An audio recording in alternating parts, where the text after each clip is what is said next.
Welcome, Duke alumni, family, and friends, to this session of the Forever Learning Institute, an interdisciplinary educational program organized in a set of thematic courses. I'm Jo Supernoff, the Senior Director for Faculty Engagement with the Duke Alumni Engagement and Development Team. Since 2021, over 100 faculty members from across Duke have kept us forever learning through this series. During today's program, you're going to hear from a few more of our wonderful faculty members. But before we begin, I'd like to share a new opportunity for us to recognize their commitment to education here at Duke. The Judith Decker Prize recognizes and rewards excellence in undergraduate teaching and will grant 3 faculty members a prestigious honor and a monetary award of $35,000 each. All members of the Duke community, alumni included, are invited to nominate faculty for this award. Please submit your nomination at undergrad.duke.edu/Decker-prize before April 30th in recognition of a faculty member's thought leadership and profoundly positive effect on students. I thank you for joining us in our program today with Energy Justice for All. This program is part of our theme, Energy Transformation, inspired by the Duke Climate Commitment. Today, we're hosting both in-person audience with our alumni celebrating their reunion and with our lifelong learning virtual audience. Questions will be taken at the end of the program after we hear from our speakers. For our virtual audience, we ask that you please use the Q&A function to ask your questions. And for our in-person audience, we ask that you please use the provided in-house microphone to ask your questions so that our virtual audience can hear you. I'm delighted to introduce today's moderator for our session, Neelan Kumar, class of 2024. Neelan's a senior undergraduate student at Duke studying economics, computer science, and energy. He's co-president of the Duke Undergraduate Energy and Climate Club, and upon graduating, he will join Goldman Sachs in its structured finance group with the hope of joining their project finance and decarbonization finance teams. In his free time, he enjoys playing jazz bass, cooking, and exploring Durham's food scene. Welcome to the Forever Learning Institute, Neelan. Thank you, Jo. Very glad to be here. Good afternoon, everyone. I'm Neelan Kumar, and as Jo mentioned, I'm a senior here at Duke. I'm the outgoing co-president for the Duke Energy and Climate Club, which is a undergraduate organization on campus that helps educate students about the energy and climate space and helps those students find jobs in that space. I'm very excited to be here today to discuss the topic of energy justice, as I believe it's one of the most important challenges in the energy transition. And from what I've seen, it's a topic that's not discussed enough, especially in the pre-professional space that we undergraduates occupy. I'm pleased to be joined by these wonderful Duke scholars. That's my immediate left is Jonathan Phillips, a director with the James E. Rogers Energy Access Project here at Duke, Dr. Connell Fullingham, a professor in the economics department, and on the far end, Dr. Christine Folch, Baca Foundation Associate Professor of Cultural Anthropology with a secondary appointment at the Nicholas School in Environmental Sciences and Policy. With these 3 speakers, we have a ton of experience on this stage. I'm excited to see where the conversation takes us. We'll mainly discuss energy inequality issues in developing nations, and we'll touch mainly on some points on innovative financing solutions, project development, and U.S. policies. To start off, it would be great if each of you could tell us a bit more about what you do here at Duke and beyond Duke and anything else of importance to you.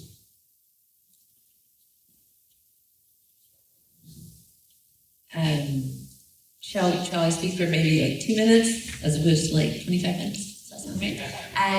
So it's lovely to kind of see you because of the bright lights. And hello, internet. So I am a Latin Americanist. I work in South America on issues of energy, environment, nature, and food, so I'm an interesting person to talk to, and how that connects to how people live in their day-to-day lives. So that's anthropology. I'm really interested in decision-making processes and dispute resolution.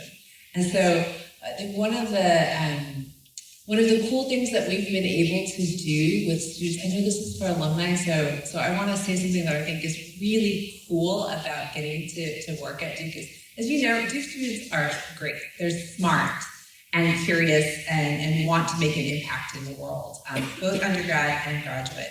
And we've been able to have a project team here for about 6 years now that has actually worked in South America on energy policy that's made an impact. And so I'm just gonna give you one statistic and then tell you where the students have, two statistics to tell you where the students have made an impact.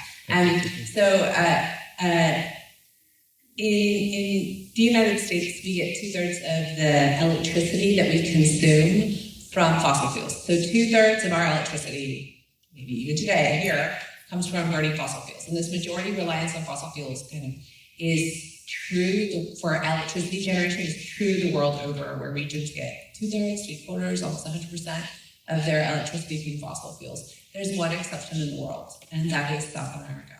South America, Latin America more broadly, 2/3 of the electricity comes from renewable resources. So it's not minor, and it's not peaking energy, it's actually central. And it's predominantly hydro, and these are in countries that export fossil fuels.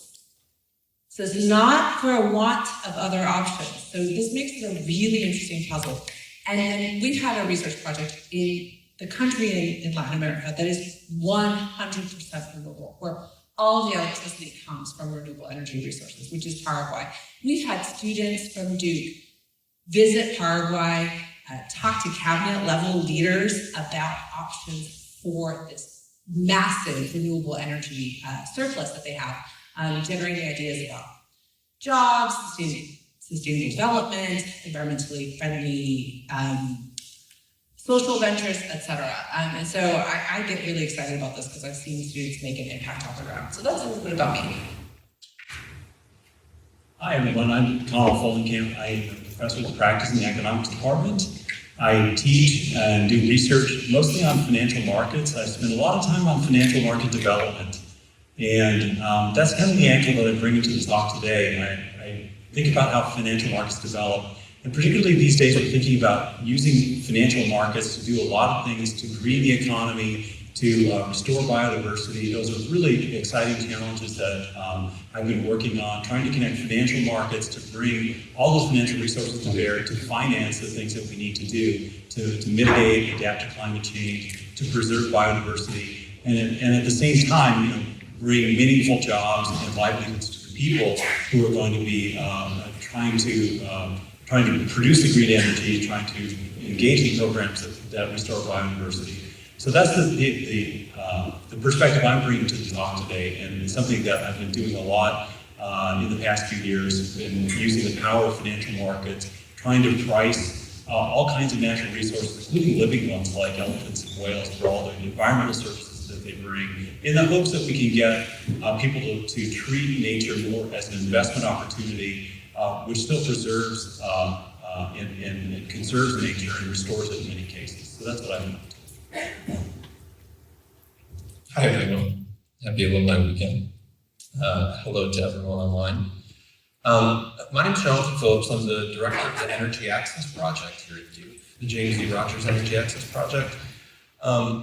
I think this is one of the really cool things about Duke, is you have kind of people like me who are more practitioner backgrounded folks who have spent a career, in DC or in New York, or out doing things in the climate finance, climate, adjacent spaces, and come to Duke and set up an operation that students can engage with, where we try to bring speakers to campus.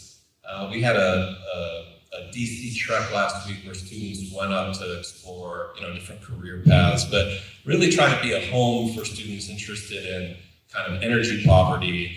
And we look at things like, finance, things like, gender and sort of adjacent impacts of energy access. And try to do, an engagement agenda. So how can we bring the external community to Duke, and how can we be a platform to, share the knowledge that's developed at Duke, with the practitioners who need it, the policy circles who can use it. And then a research component. There are a lot of people here at Duke who are doing really innovative work along the lines of what Christine and Connell just mentioned. But there is a deep bench of Duke scholars doing things across kind of the energy poverty spectrum. So my personal interest is I came directly from working in the U.S. government's Development Finance Institution as sort of development assistance. We're leaning really hard on these institutions who traditionally have just had to do development. We're now leaning on them really hard to support energy transition and transformation and sort of this entire climate agenda, or support the U.S. government's partnership building with other governments around climate. And it's not necessarily what they were designed for. Some of these, you think about the World Bank and some of the multilateral institutions that came out of the Bretton Woods conference post-World War II. And a lot of that machinery hasn't really been revisited. So a lot of what I do is try to convene, policymakers, thought leaders around issues of how do we use financial tools better? How can we modernize some of these institutions that are bearing a lot in terms of having to mobilize the capital for the transformation? So really happy to be with you. Thanks for hosting this meeting. Oh, great, thank you. I just wanted to set the scene, the larger issue with energy inequality in developing nations. I think, Jonathan, you guys can comment on that, and if Connell and Chief guys want to weigh in. But I think it should be great to get the audience centered on what the major issues are today, how things have progressed in the past 10 years, and kind of just see what we should be talking about today. Sure. Well, I'll start with kind of just a fact that I think most of us know, but it's a good place to start. There is this sort of unbreakable link between income and energy consumption. The higher you go up on this curve, you're in the same spot. So you've got, mostly developed countries in this quadrant where incomes are high and energy consumption are high, and you have lower income countries where energy consumption is low and incomes are low. And we don't even really need to talk about causation here. It's just to know that exists. In the past, we also had carbon emissions exactly tracking that curve as well. And I think we've demonstrated in the last decade that that's no longer has to be the case. But, I think when we think of energy poverty, the space is becoming more complicated. I think we've made great progress in terms of basic access. I think a decade ago, 1.2 billion people on the planet had access to no electricity whatsoever. That number's been cut in half in a decade. I think that's a real bright spot in terms of development. What hasn't budged very much is reliability. And if you think about, where a company is going to plant their operations, their manufacturing, they don't want to worry about power outages. They don't want to have to worry about self-generating their own power. So you overlay that reliability issue, and all of a sudden 40% of the world's population is sort of off the table for the investments and kind of standard of living, livelihood opportunities that might come along with that. So I think reliability is a big one that kind of is left unaddressed and kind of a key part of the 2030 goals. And I think what I mentioned earlier, like how do we start mobilizing private money? How do we use some of the tools that Connell and others work on, biodiversity credits, debt for nature swaps? How do we start thinking about bringing in new approaches that can deliver new capital to the situation? I'm sure others have some context. So one of the issues that I think is lurking in the background that I think a lot about, given the work that I do both at Duke and occasionally with the International Monetary Fund, is how all these things tie together to really large global issues about inequality, and especially tied to fragile states. And I think getting to Jonathan's point about reliability and access, to the extent that those issues are really not being dealt with, they're contributing to some of the problems that we're seeing that are driving huge migration patterns. I think when we're sitting here in the U.S. and today the number one political issue on people's minds is migration into this country, and you go across the Atlantic and see that is also very high on the minds of people in Europe as well. And think about the underlying reasons for migration. A lot of this is actually going to be tied to very basic issues like energy and like energy inequality. As we project forward, a huge amount of the world's poor are going to be concentrated in fragile states that are going to have the most difficulty at resolving issues of energy access, reliability. And I think that is just another angle on this problem that people need to be aware of and know that is just another reason why this is such an urgent issue that we need to address. In addition to what my colleagues have said, so one of the things we do as cultural anthropologists is that we go to places and live there a long time. And so that gives us, so one of the things that's I think really cool about this panel is that we use different tools to analyze. And so I think one of the fun things about this conversation is that you're getting to see the same thing, energy justice, but looked at, and so some of us have hammers, some of us are using scalpels, and so you get to understand it better from multi-disciplines. And so my discipline involves not necessarily just looking at spreadsheets, although numbers are also interesting, but going to places and living with people and doing extended interviews and extended observation over months and years to see how it is that people make their decisions. And so in Latin America, maybe energy access is not the great question, right? Many people have electricity access. In the countries that I work in, they're actually often energy exporters of some kind. So there's a surplus or a surfeit of it. And the reliability is another issue. So that's a really good question. But for the people that I've been able to speak to, the question in Latin America kind of mirrors often the conversations around climate change that I think we're hearing a lot, where we hear developed countries say, okay, we have to stop emitting carbon. And countries who have populations of people who are poor and who need to resolve poverty, getting told that they can't industrialize or can't sort of ramp up because it hurts the environment, feels really hypocritical, right? And so for countries who are victims of climate change, not as perpetrators, this puzzle of what to do around energy resources helps us see that it's on the one hand, we can think about energy justice or injustice or environmental injustices, but in South America, it might be thought of as energy as justice. So how can energy be used to address inequity? Internal to countries, but also beyond. I think that those are kinds of issues that people feel deeply. Thank you. Yeah, I want to jump back on that point if that's all right. With local population, it's a big idea when you're trying to develop decentralized renewable energy projects in Latin America or Africa or any other nation. It's often important to get the local population on board, because they're the ones that are going to work eventually, right? Running a solar plant or a hydro plant facility. You've been on the ground, right? You've been on the, how do those conversations go? What does that actually look like when you're going for the first time introducing a new technology to an area? Well, I think one of the cool things that I've been able to work on. So Paraguay is a landlocked country in the heart of South America. It's the size of California. It has 6 million people and 14 million cows. So it's not very populated in terms of people, but cows is great. And it has a lot of water resources. And on its border with Brazil is bigger than the contiguous United States. It's huge. So Brazil, north to south, is New York to LA.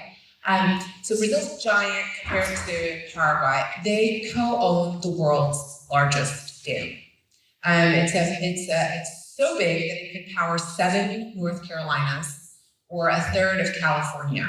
And so Paraguay's half of this electricity is, so Paraguay's demand doesn't even reach its half of the electricity in this dam. And it has other dams as well. And so this raises this really interesting question, like what does this country do? Not like so Paraguay has a surplus of electricity, right? We don't need to introduce electricity to them. In fact, the engineers who designed this dam was built by Brazilians and Paraguayans. So this know-how is actually on the ground. The question that Paraguay faces is not a question of how to build the dam. The question is how to use the electricity. And so in a place like Paraguay has this dam, but even though it has a surplus of renewable electricity that's carbon neutral, it has not developed industry. Why? That is a really important question. Because it's not that people don't know about it. It's not that people who are looking for, opportunities to develop interesting businesses that use electricity, and maybe electro-intensive aluminum companies with the names of Reynolds, for example, have known about this country and its resources for years, but it hasn't worked. The question is not necessarily, do resources lack on the ground? At least in my experience in Latin America, the problem is not there. The problem has to do with actually what you've said in terms of fragile states. This is about decision making and how to organize a vision for what you do with your resources. This is where I think the work of the student researcher teams we've had come down have been really useful. Because Paraguay is so far off the beaten path that there are no tourist traps. So when you got a bunch of new students who land in there, they attract attention. And so what we have done is leverage the attention to actually speak in the media or to people in government about what they could do with their energy. Because right now, Paraguay is rent focused. So they're looking to make as much money as possible by selling the electricity to Brazil. They have electricity. I mean, there's so much more you can do by investing that, but that's a question of imagination. And so part of what we do is tell stories about what they could do with their electricity. Yeah, thank you for that. I think it's a nice segue. The imagination idea to creative, innovative financing solutions, which is what Connell specializes in. On the topic of project finance and Latin American development finance, from the U.S. investing down to Latin America, from what I've learned, there's a lot of uncertainty around those investments and a lot more security needed for U.S. investors to go out and actually go about that investment. But of course, these days, there's always new structures to invest in. So, Connell, I'm curious what you've seen the past 5-10 years in that area, how it's innovating and how it needs to change to encourage more investment down there, get these projects underway. Yeah, thanks. Two things I think are really exciting these days about how to bring the money into the picture. One of the biggest innovations has really been in the bond markets, in terms of defining new types of bonds, green bonds, sustainability bonds, social bonds. There's a real hunger on the part of investors to commit funds to green projects, to socially beneficial projects. I was just in The Hague last fall talking at the World Pension Summit to pension fund managers who kept coming to me and saying, we've got money to invest, we need to find these good projects, but the projects are lacking. So they're really looking for true sustainable projects that they can commit money to and on concessionary terms. So we talked about green bonds. A green bond is basically a bond whose funds have to go to some kind of a green project like renewable energy. Sustainability bond is a bond that actually has both a green component and a socially beneficial component. So you can think about a bond that not only introduces renewable energy, but makes sure that it's more equitably distributed among people. So there's a lot of interest there, and they've been successful because people have been really careful about defining what they are and being able to track the actual uses of the funds. So that's been a real bright spot. I think I always compare it now to on the equity side. People would like to make equity investments, but those are just a mess because we haven't taken the time to really define what is a real sustainable or green activity and how do we monitor it, how do we manage it better. So on the bond side, it's really very exciting, even though bonds are not necessarily the most exciting instruments in the world, of course, but they offer a lot of opportunity to deliver that finance, and as I said, there are investors there who are really excited about that. The other path, which I think is also important and related to energy transitions, has to do with just the carbon markets themselves. So we are still in early days of trying to develop the carbon markets in a way that can really deliver a lot of the potential benefits. And one of the potential benefits is to use the carbon markets to fund some of these green transitions in terms of moving away from fossil fuels toward green energy. And we've seen some projects on a small scale that do that. And basically the idea, of course, is that you can get some of the financing for the transition to renewable energy by realizing that, hey, we're going to emit a lot less carbon, and we can get investors to buy into financing that type of carbon reduction. So if you've been following the carbon markets, though, you know that they are really in disarray because of a lot of misbehavior on the part of bad actors, especially in some of the carbon sequestration on land projects. So we're kind of in the process of rebuilding that market, and that's actually some of the work that I've been involved with at Duke. I've been connecting with colleagues at the Nicholas School and Nicholas Institute who are also into nature-based solutions and using carbon markets. So I think that's really exciting, and that has a lot of untapped potential.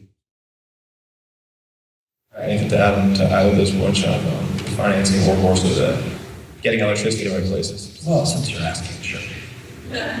Just to build on some of Christine's points first, the question of how do we convince poor countries to do something that we didn't do in our development path? I think we need to start there and say, my refrigerator consumes more electricity, twice as much electricity as a person in Kenya, as a person, 10 times as much as a person in Ethiopia. And these are not people who cause climate change. They're bearing the brunt of it for sure, but I think anything that's framed as a partnership around climate needs to be put in the terms that are really priorities for these countries. This is infrastructure, it's health and education, it's basic livelihood types of things. So this is part of the reason why I think the Chinese Belt and Road Initiative became so attractive. It was, hey countries, what are your priorities? Is it an airport? Is it a port? Is it there's a certain amount of deference to the sovereignty and the wishes of the people in this country. So I think to start with, coming with a sort of checking the neo-colonial attitude and saying, we're here, we'd like to partner, and if there's an incremental cost to doing it the clean way as opposed to the fossil way, that's something that I think the wealthy countries of the world have, through the Paris Agreement and elsewhere, said we are there to kind of partner and pay the extra cost, right? And that's really important for clean energy because capital costs, upfront costs, are higher than fossil in many cases, but then you might have a no fuel cost for 20 years, right? But getting that upfront capital together can be a tough lift. Maybe I'll just add, sort of to give people a flavor of some of the innovative things. Another one that's happening on the finance side, and also related to carbon markets. We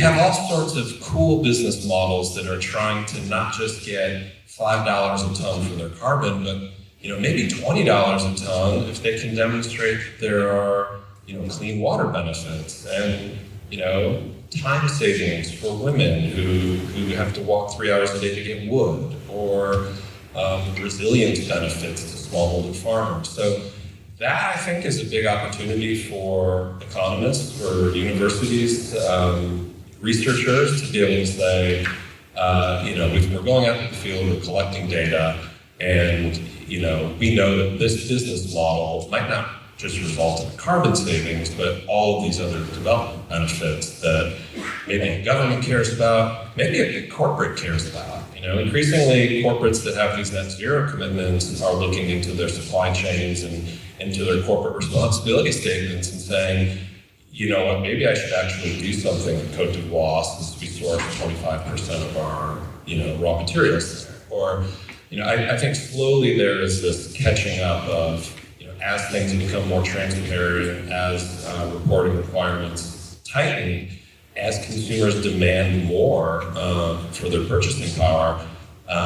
The companies can follow through and sort of deliver other benefits in addition to climate, and that's largely the language of the developing countries, sort of priorities that they're interested in.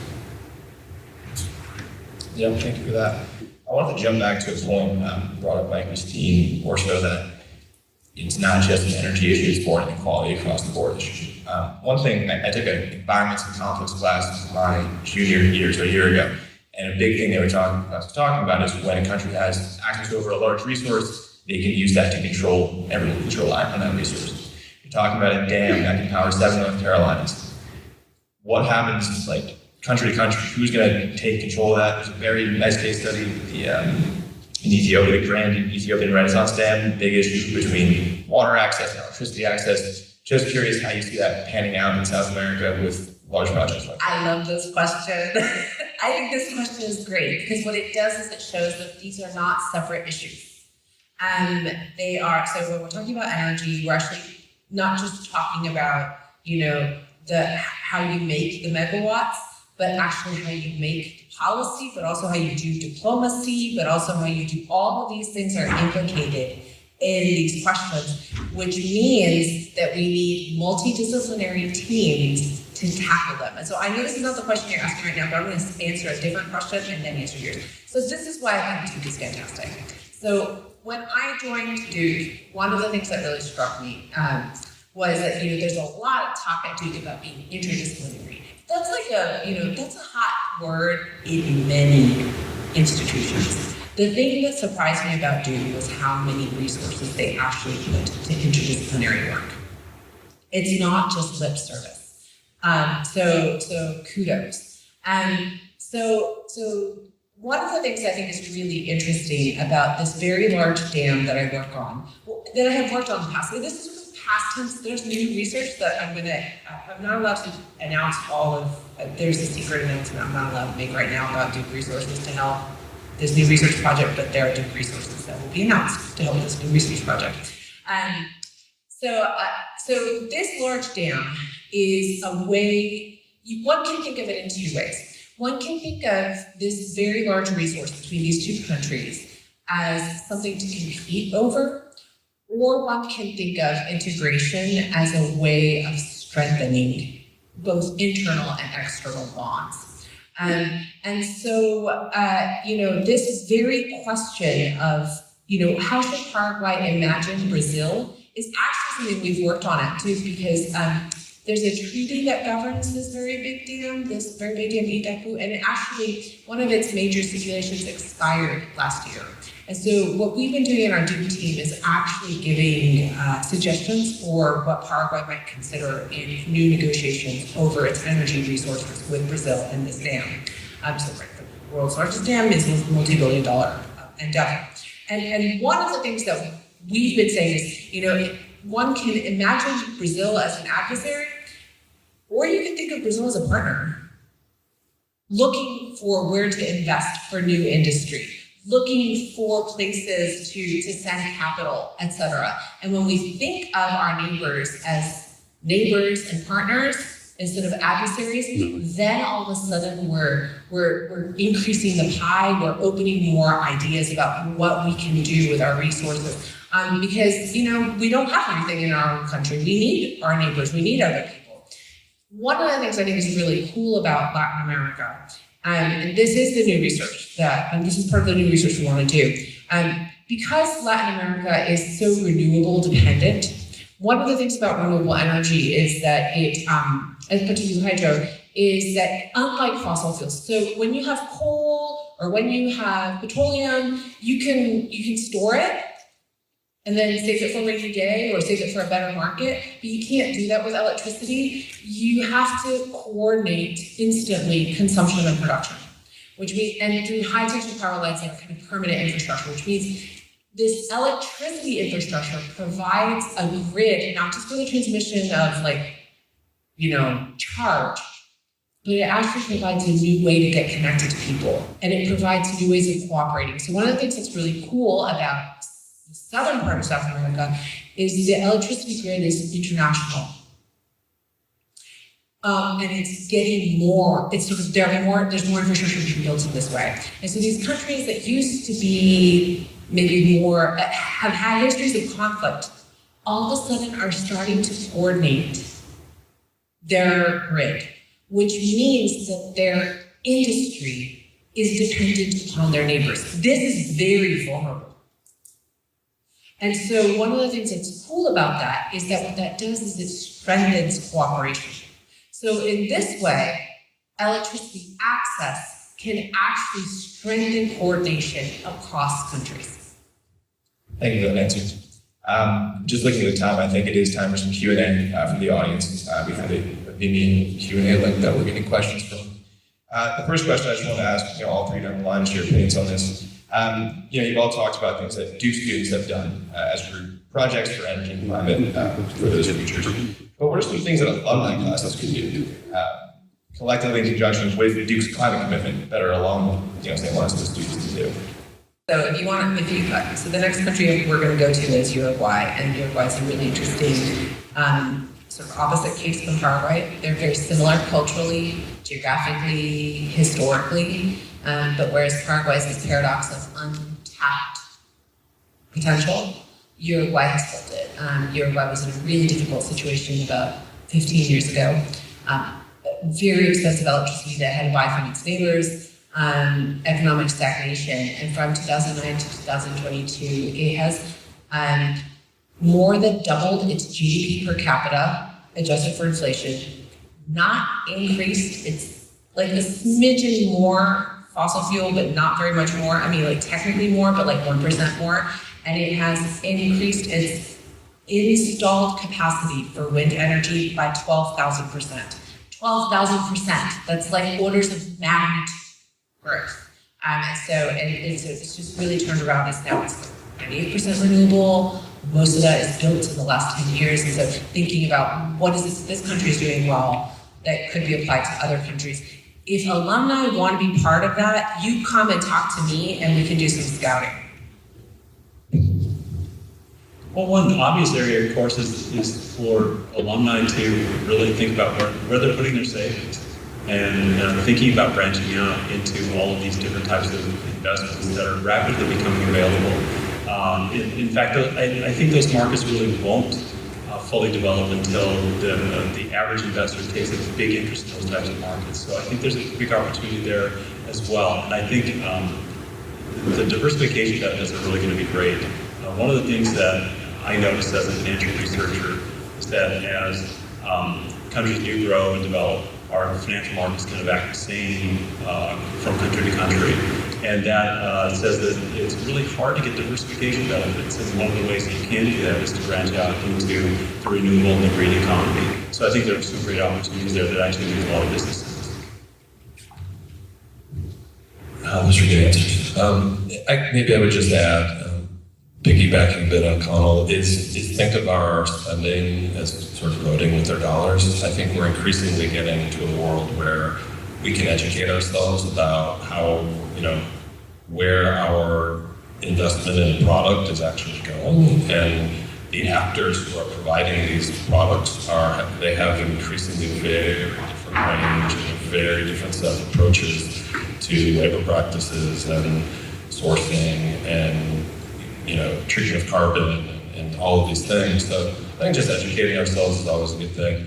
Traveling is a good thing. I am a climate guy, but I also think that one of the highest cost reductions is reducing our sort of contact with each other as humans.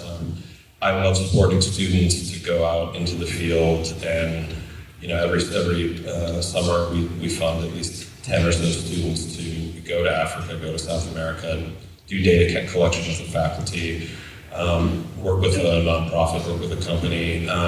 And I think that applies to people of all ages, like building these, bonds between other cultures and people, I think are essential to address this sort of common problem of climate in a fair and just way. Awesome, thank you. I just want to let the audience know that if you have any in-person questions, feel free to raise your hand and the gentleman in the front will come up and give a microphone. Since we can. Hi, thank you guys so much for this. This has been super interesting.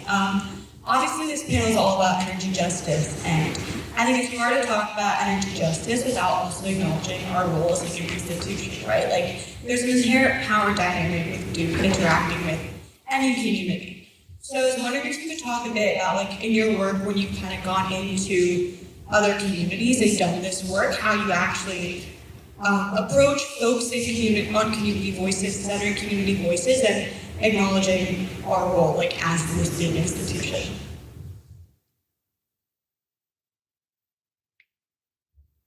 Well, I would just start the conversation just by saying we're actually at a really good point because we've learned some hard lessons over time. I think your point is really well taken.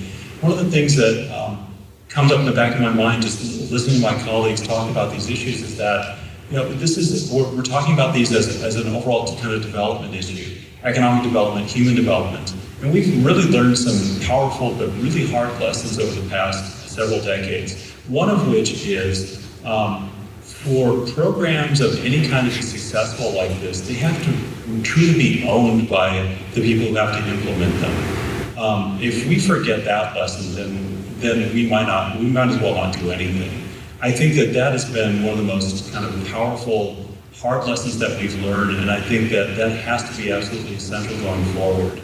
And that's why the design of the mechanisms is so critical in terms of how it brings local communities, indigenous peoples to the forefront and ask the types of questions that my colleagues would say. What are your priorities?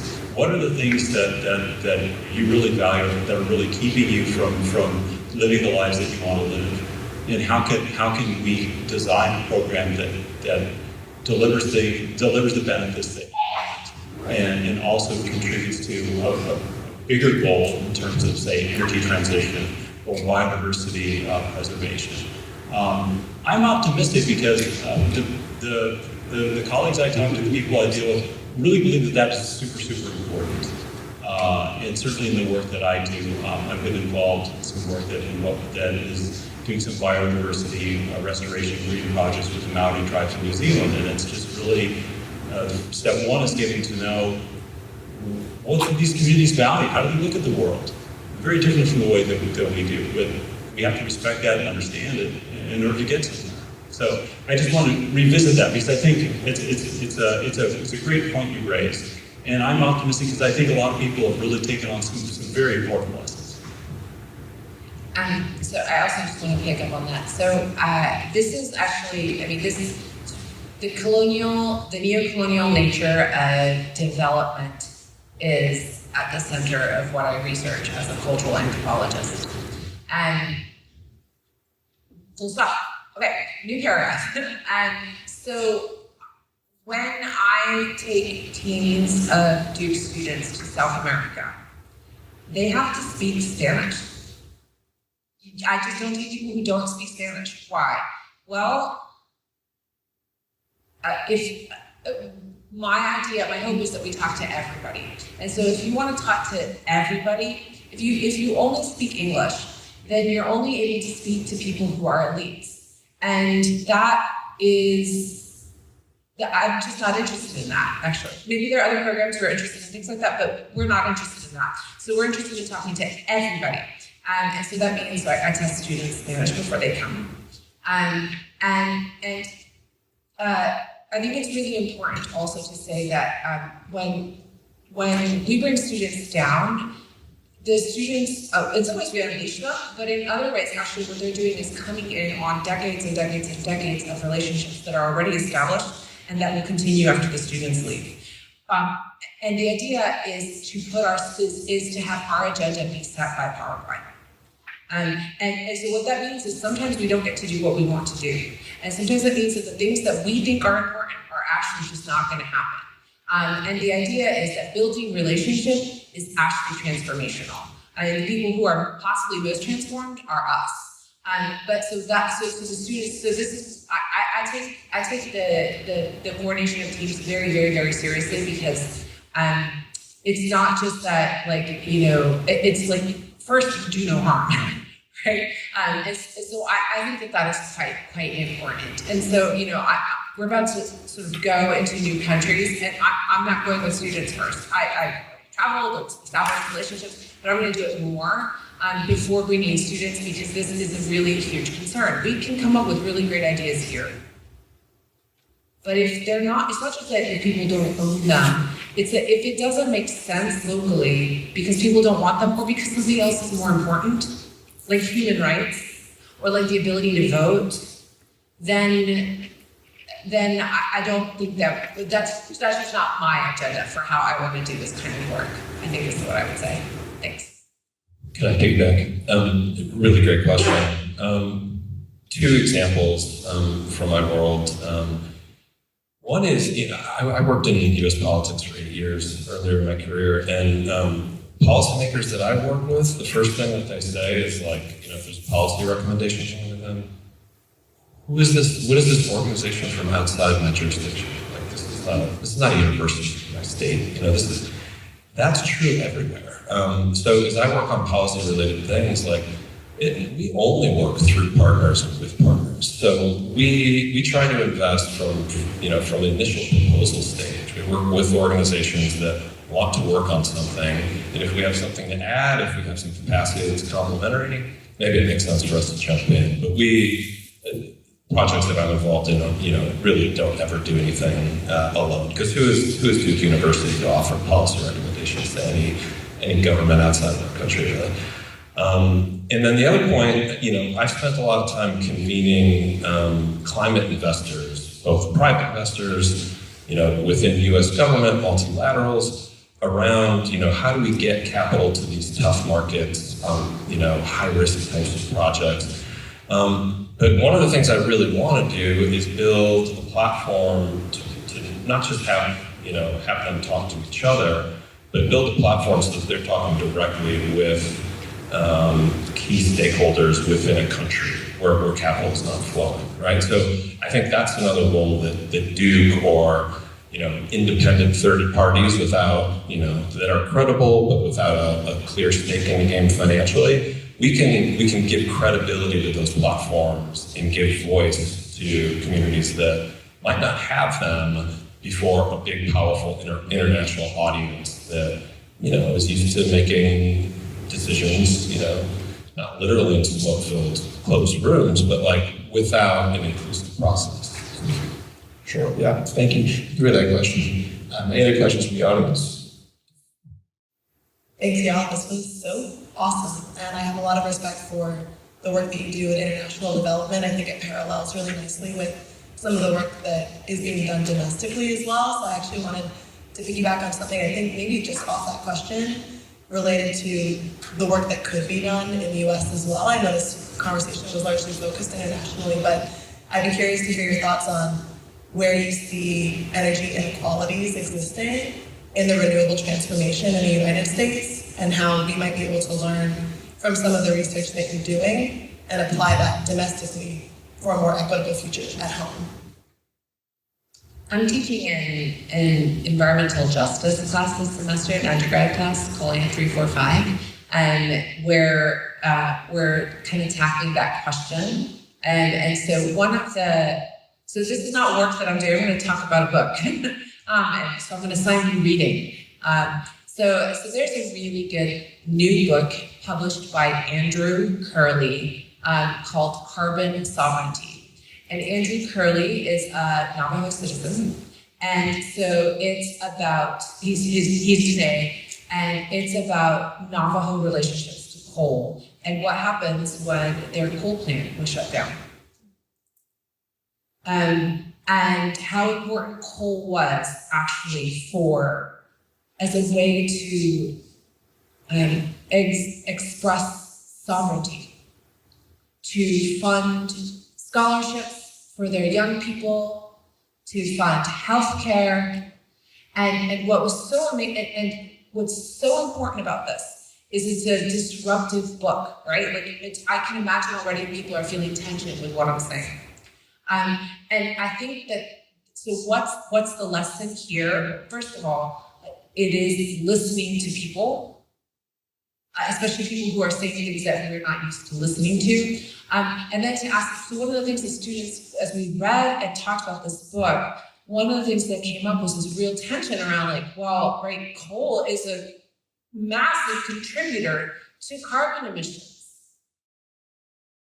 But what happens to people when this industry closes is not enough to say, well, you just need to upskill. Or you should leave your land. Right? So I don't have an answer there for exactly what the path forward is, but I think it starts with listening to people. And so I found, and then dialoguing about it, and sort of expressing, I think, what's challenging. As we face these questions in the US, if we do a better job listening, I think that's just a really important step. Often I feel like we don't. I mean, I don't do a good job listening. So I want to learn how to do this too. So I was really struck by Andrew Curley's grappling with this, right? Because obviously, like, he's not going to make an argument for why coal is so great. But those jobs left and nothing else came. So I think that so we have to have a conversation. This is why this is not just about energy. This is why this is about justice, much more broadly.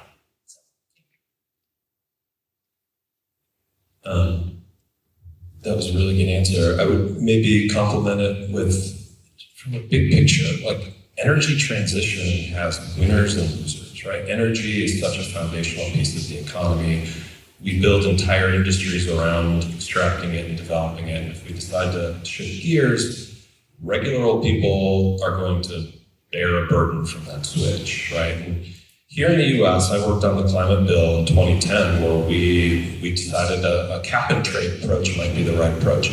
It took the United States 13 years from the time that bill failed to figure out another climate policy in the form of the Inflation Reduction Act, which is a completely different approach, right? It's basically an industrial policy. It is massive subsidization of clean tech. And not just any clean tech, but American-made clean tech. I think there's a lesson there for all political constituencies. They don't just want to be the consumers of, the new technology revolution. They want to participate. They want to develop it. They want to build these technologies too. So I think there's a lot of exchange that's going to happen with countries around the world as they're grappling with some of the same trade-offs between some communities winning and some losing. As part of U.S. foreign policy, the U.S. government has rolled out something called Just Energy Transition Partnerships in the last 2 years. So this is something like, the U.S. partnering with South Africa to provide $8 billion in a combination of government money, but also bringing along the private sector to take some coal offline and replace it with, solar and other renewables. Similar deals have been announced in Indonesia, Vietnam. So, what justice means locally is going to be different in different places. It might mean displaced coal miners in South Africa. It might mean maintaining low energy prices in Indonesia as they become kind of a hub of manufacturing and that shift from China to Southeast Asia. So that there's all these different considerations of what justice means and how to really capture that in public policy and what communities really need support in that transition. And I think we kind of have to have our head on a swivel and learn from each other as countries each go through this process. I just have to say, and just one quick thought to add to what all of the sentiments that were expressed. I think we run the danger of the energy transition in the U.S. becoming predominantly an elite activity, and that's the one thing we really have to guard against and be careful about. Thank you for those answers. I think we have time for one more question, which I just want to ask all of you. Pretty simple question, answer it however you'd like. What gives you the most hope in the energy justice transition effort that you all are working on? I'm really excited about the research I'm doing, and it's not just because of that I'm doing. I'm really excited about what I'm learning. So I'm a nerd, which is why I'm still in school, and I am really interested. So the case that I'm interested in kind of turning to next, which is how Uruguay turned it around in the last 15 years, I think is really interesting because it shows how climate change adaptation is economic resilience. But actually, that's the simple story. I think the really cool story is that climate change adaptation is democratic resilience. It strengthens rule of law, it strengthens democracies, and to see a country do that, it's a small country. And so that means that you get to sort of see, you can understand it, you can sort of see everything all at once. And I think that that can offer really interesting ideas for other countries that need democratic resilience, climate change adaptation, economic growth, etc. And so that's one thing that gives me hope, actually learning about models that look like they're actually kind of pushing the needle forward a little bit. Thank you.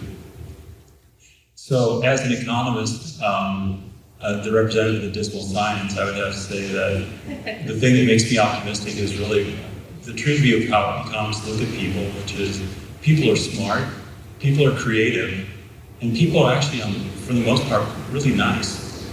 And if you put those things together, I think what it really means is that we have the capability and the capacity and the natural tendency to try to solve problems like this. And that gets me very optimistic.